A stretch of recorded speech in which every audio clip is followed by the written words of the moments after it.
Oh, hello there. This is the Vikstrand, of course.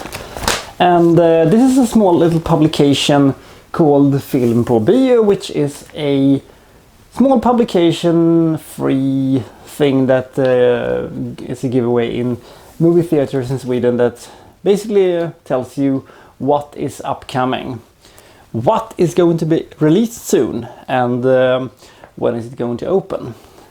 When I flipped through this one when I was watching Solo, a Star Wars movie, last week, which, by the way, I thought was a good movie that worked in one sense, but also didn't work in another sense. However, it's still underachieved.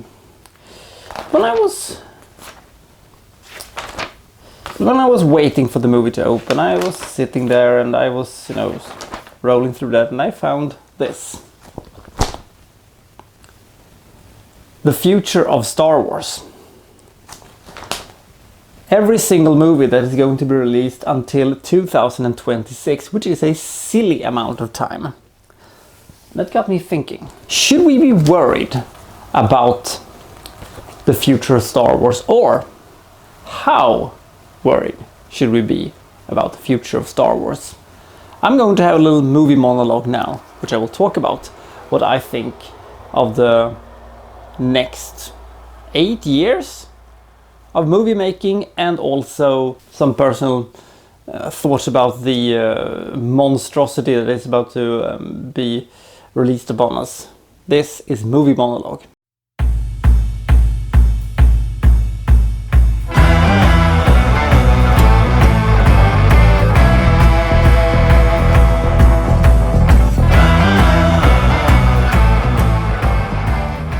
If you would have asked me, let's say 9 months ago, how good I thought Solo, a Star Wars movie, was going to be, I would say anything under 85 would be a colossal failure. If you would have asked me, let's say 5 months ago, I would have said that I'm happy if it can go above 70. That's how much he had fallen. Why? Because of the release of The Last Jedi. I personally thought that The Last Jedi had moments of absolute brilliance, and it also had oceans of absolute horror. Now, The Last Jedi wasn't bad in sort of a prequel sort of bad, but it was bad in that a lot of things was anti-Star Wars, in my opinion. And these thoughts seems to be resonating with a large portion of the fan base, and Disney had a slight backlash over this one. Maybe that's why this movie opened up as one of the worst Star Wars openers of all time. Or maybe it was just the fact that people were a bit burned out after, or maybe it was the fact that it was released 5 months after The Last Jedi, which is strange. I still remember when I found out that this movie was coming out in May. It was like in March or something like that. And I thought, what, already? The Last Jedi is still playing, for God's sake. So Solo came out, and I thought it was a movie where there was a lot of things I liked, but not a lot of things I loved. And that got me thinking, is the Disney relaunch of Star Wars about to derail? Because when the House of Mouse bought this one for a silly amount of money back in, was it 2012? I think it was 2012 when they bought the rights for Star Wars for a silly amount of money. Seriously, it was so much money. I don't know if anybody has ever seen that much money. So the mouse, of course, needs to be fed, and he needs to be fed regularly. Personally, I don't mind the fact that they're going to release one movie every year. That is sort of cool, I think. Each and every Christmas we get a Star Wars movie which is either gonna be fantastic or even more fantastic. I personally thought they pulled off two massive movies with The Force Awakens and Rogue One. Maybe I just aimed too high for The Last Jedi. No, wait, I did not, because a lot of it was totally unnecessary. But that's a story for another time. Now, these two movies have been released with very, short amount of time between them. People seem to be very split on Solo, a Star Wars story, and also very split on The Last Jedi. I can totally understand people who thought The Last Jedi was a very good movie, ignoring a lot of stupid stuff, but I have difficulty of understanding why people would love Solo. Now, here's the reason why I think that this movie didn't function as well as, let's say, Rogue One. Rogue One was a movie about an event that took place in the Star Wars universe. Solo was about a person in the Star Wars universe. People might be interested in how exactly Han Solo made the Kessel Run in 12 parsecs.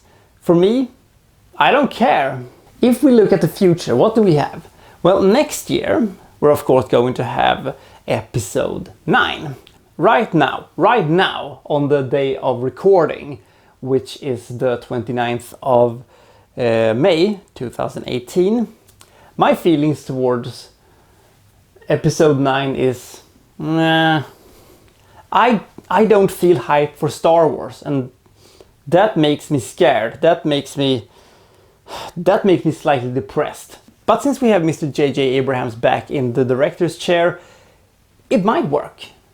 I think it has the potential of working, but they need to rebuild themselves again. Now, story-wise for the 9th movie, they're either gonna have to fix a lot of problems which they had in the episode 8, or they're going to try to, bury the whole thing and say that it didn't mean that much, or it was basically, I could actually sell for this was all a dream at this point, because the stakes had never been lower for episode 9, which was going to be this epic finale, and now it feels like it has been de-epicized. That's not a word, but I just came up with it. So expectations for that one is kind of low. But in the year 2020, we are going to get either a movie about Boba Fett or a movie about Obi-Wan Kenobi. Now, this is a confession I have to make. Ever since I started watching Star Wars, I saw my first Star Wars movie very late in life. I saw my first Star Wars movie when I was 15 or 16 years old. I had never seen a Star Wars movie prior to that one, so that was kind of an experience. But when I saw the original trilogy, I sort of said to myself, why is everybody talking about Boba Fett? The man with the silliest name and the coolest outfit. Yes, of course, but why is people loving him so much? I don't get it. I think he's actually one of the most overrated characters that has ever existed within any form of cinematic universe. I don't know, it's just my thought. So, am I hyped for a Boba Fett movie? No! It can never end well, and they also have the prequel problem. Are they going to address that? I have a seriously hard time seeing this movie work. On the other hand, I'm not that keen on an Obi-Wan Kenobi movie either, because it's basically going to have to tie into that, how did he get to Tatooine? Are we gonna see him watch over some sort of Luke in a sort of, watching over him and stuff like that? Potentially this could be good if they would have got Ewan McGregor back as Obi-Wan Kenobi. One of the silver linings about the prequels was actually the inclusion of Ewan McGregor, which I think was an excellent Obi-Wan Kenobi. Of course, George Lucas had to put a big wet cloth over him, and as of yet, right now, we don't know. And frankly, I'm not that interested in any of them. 2021 will see the arrival of episode 1, I think. What's it gonna be called? Is it gonna be called episode 10? That's sort of the new trilogy, which is gonna begin then. And Rian Johnson is in this case, according to this little publication, Rian Johnson is back as a director. Now he of course is the man who is responsible for the direction of The Last Jedi. So that doesn't sound too promising, but maybe not all things can be blamed on Rian Johnson just because he directed this one. I mean, it is as important, have a great script. And who wrote The Last Jedi anyway? Damn it! And I'm always carefully optimistic. Maybe it's gonna work out. Maybe he can pull it off. Maybe he'll learn from his mistakes and make a different movie, because Rian Johnson has made good movies in the past. And I just hope that he can pull off something incredible. I would like for episode 10, which I will call it now, I want episode 10 to be about something else than the Skywalker family, because they have already taken up too much of our precious time.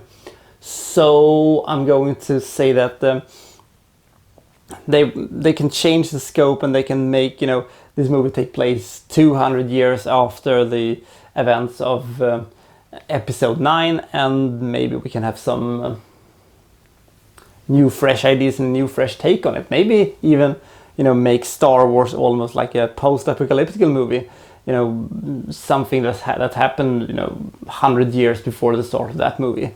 But no more Skywalkers, please. I'm okay with lightsabers, I'm okay with Jedis, I'm okay with stuff like that, but I want no Skywalkers. Thank you so much. Oh yes, 2022. We will have an untitled Star Wars project script by David Benioff and Daniel Bert Weiss. And if you recognize those names, you will know that they are the people who are responsible for Game of Thrones, which could be interesting. What would I like to see for that one? I would like, I think, to see a movie about Darth Maul. Now, I stated earlier that I'm not that interested in, seeing a movie about characters, but the exception is Darth Maul, and simply put, he was a pretty awesome dude. And despite him checking out in a terrible way, I could definitely see a movie not necessarily about Darth Maul, but about the people of Darth Maul, the Darth Maul race, so to speaking. And it could be a fantastic movie with spiked head dudes with red and black who's walking around and being awesome. Maybe a Darth Maul story. We could learn more about them and see why they joined the dark side, and have sort of an anti-hero sort of Darth Maul. But it couldn't. But please don't let it take place before the prequel and the movie ending with him joining with Palpatine, and before he starts saying something, at last we will have our revenge. Good God, what have I done? Then in 2023 we will of course have episode 11, and Rian Johnson is apparently back for this one too. Personally, I would have liked to see more of a, every Star Wars movie getting a separate director and separate writer. It would create, their own style for the thing. I mean, the Alien franchise, the 4 first at least, had different directors for every movie, and their personal touch could be seen all over the product. Sometimes it was fantastic, sometimes it was amazing, sometimes it was a bit lackluster, and one time it was pretty okay. Personally, I would bet on Rian Johnson being actually the writer-director for this one. Maybe because, I mean, the director of Jurassic World was actually going to be the original director for episode 9, and I don't see his name on that one. So we shouldn't be too sure about that one. 2024. We'll have another of these Star Wars side projects. The script is written by the same dudes who write the first one. One thing I really liked about the Solo movie, my favorite thing about the entire movie actually, was the beginning and the trench war.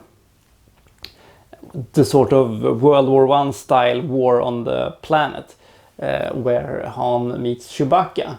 And I think it could be an interesting thing to have a movie about, you know, the old Republic or something like that, and we could have, you know, intergalactic wars and, you know, more of a war movie to put the wars in Star Wars. And the movie could, you know, be set 200-300 years before the prequels, and, you know, show some kind of a almost like a north and south scenario, you know, with you know, the galaxy being torn apart and very, you know, divided into two big factions, and you have these very strong characters on both sides. I think it could be an awesome movie. Do that. And then 2025 we will have the last movie in the next trilogy. How the hell am I going to speculate about that one? Nah, moving on. It could be said right before the episode 1, and we could have a movie take place in Coruscant. So in 2026, of course, we will have the third Star Wars story type of movie, and I don't know, what have we not seen? I think I would like to see more something of a sort of film noir movie. A movie about Jedis. You know, it's being it takes place on one planet. One thing I liked about episode 2 was the chase in the beginning of the movie, where they, you know, chased the Sam the assassin, who is the dumbest assassin in the entirety of time. But that's a story for another time. Anyway, I got this great Blade Runner feeling about that one. You know, the city, and, you know, especially when they went down, you know, to the ground and they were chasing. And I was thinking that for that movie they could make some sort of a film noir movie where the Jedis were hunting for some kind of a Sith Lord or something like that, and they're sort of, it's a very personal story, and this Sith Lord is sort of like a, you know, master killer, and he has taken upon himself to kill Jedis, and they're suffering, you know, defeat after defeat, and they're trying to, and he's outsmarting them. And this movie will basically be a movie that would be on a smaller scale. It would, you know, it would have some space battles and stuff like that, but it would be, you know, below atmosphere, and it would be, you know, cruising around alongside the buildings, stuff like that. I think it could be awesome. I think that's about it. But my question is still, should we be afraid for the Star Wars movies? Now, my initial thought is no. The reason is very simple. Disney loves money. What did make them a lot of money? The Force Awakens. Also, I mean, Rogue One did not make them as much money, but it was still a pretty good hit. If we would compare episode 8 to episode 7, you would see immediately that they lost 700 million on that one. Mostly because Star Wars fans didn't go back to see the movie twice. They saw it once and then they were done with it. I mean, sure, it pulled in $1.3 billion, but if you would compare that to the $2 billion that The Force Awakens made, that was a step down, and Solo hasn't pulled in that numbers yet either.